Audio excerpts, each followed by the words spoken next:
Good morning everyone! Panibagong araw na naman para sa atin mga ka-rides.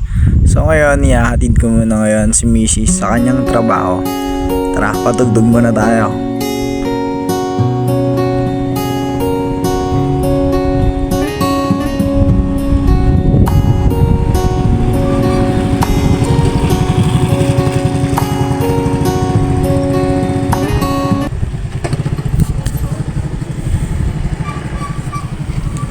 Dito medyo ibababa ko na siya dito, so ingat love, bye bye.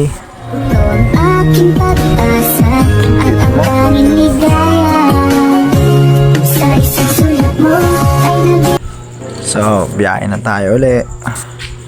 So ito na nga mga rides, tapos na nga tayong sa trabaho, so pauwi na tayo. So marami pa tayong traffic na tatahakin from Bacoor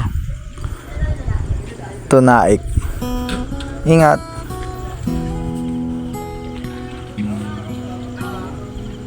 So dito nga pala, nakasabay ko nga pala yung mga katrabaho ko. So medyo nagkakulitan pa rin sa daan kahit na alam ng bawal. So ride safe.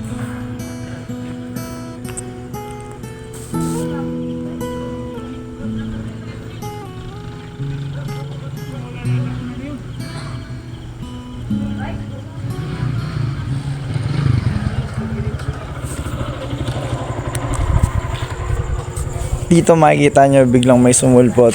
So kinabahan ako dyan. Konti lang naman pero tuloy-tuloy pa rin sa pagbiyahe. So ingat lang mga guys. So ayan, na-challenge ako dito. So wala akong malulusutan. Huwag nyo sana akong gagayahin ha.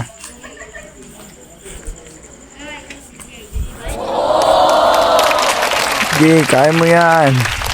Kaya mo yan, Dudong. Nadali, batang bata. So rides muna tayo uli.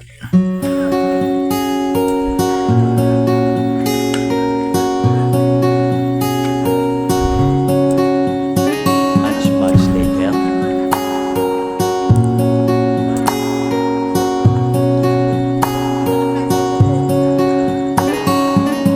At eto na nga ang pag-aantay.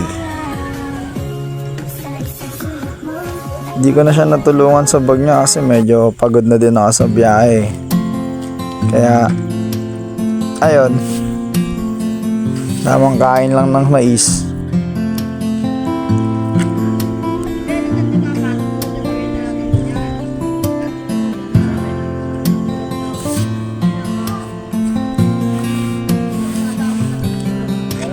Napaka-sweet kasi nga sweet corns.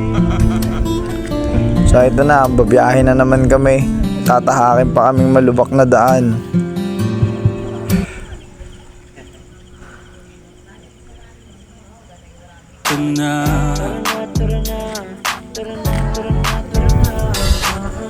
Ayan na.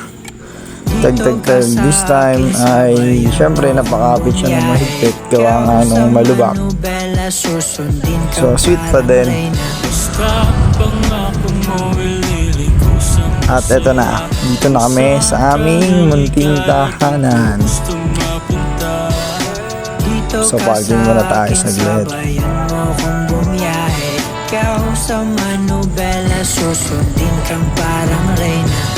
Siyempre, mga bata dyan, matatanda, need pa rin natin mag-bless sa ating mga magulang. Yun nga pala yung mama ko. Love you, ma. Kahit araw-araw na nakikita ka. At dito may inaantay akong isang pinakamahalagang bagay. Desisyon mo lagi sa akin yung mahalaga.